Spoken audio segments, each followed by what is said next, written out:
So, Pokemon has a ban list now. I mean, technically, I guess they've always had one, because it's always been only the last season of a generation's life cycle that you're allowed to use the big guys like Xerneas and Mewtwo, and the event mons you've never been allowed to use, like Jirachi and Celebi.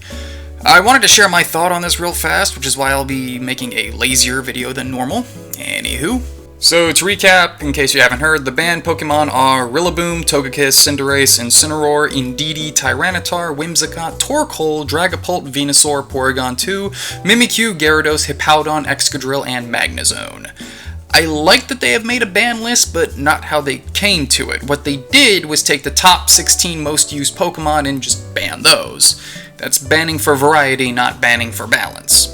What do I mean by that? Well, when you ban for balance, you're looking at something specific and saying it does something unfairly breaking the game. Think Substitute from Yu-Gi-Oh! That thing was the linchpin in a very consistent FTK. For those unfamiliar, that means first turn kill. So you beat the other guy before they even get to have a turn. Pretty broken, right? Which is why I was doing it with 6 Sams and Amazoness Archer before COVID hit, but that's another story.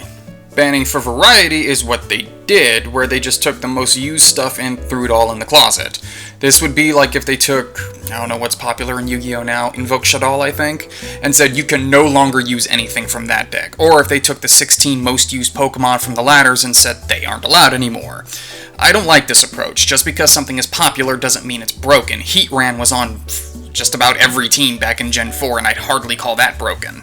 All in all, I do agree with banning Indeedee. Psychic Terrain is ridiculous. It completely negates an entire mechanic of the game. The combination of negating priority and attack redirection means unless you specifically brought something to counter that exact combo, you can't stop the partner Pokemon from doing whatever it wants to.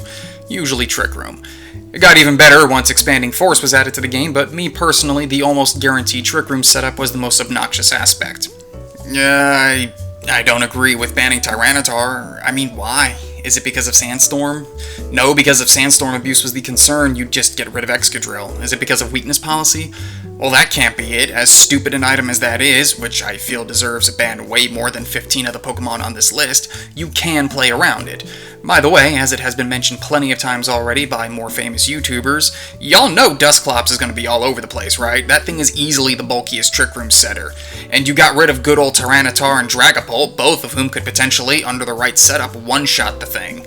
And yep, that's pretty much all I have to say on the matter. I like that Game Freak is finally taking a look at this sort of thing, but I don't like how they've chosen to implement it. I think it's really lazy.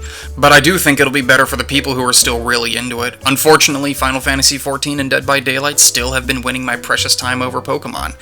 Especially Final Fantasy. When all other games start ticking me off, I know I can go to that one and just go full casual mode. I'm on Exodus server, by the way, if anyone wants to join. But aside from that, this has just been a quick opinion on the ban list. I hope you have a great rest of your day.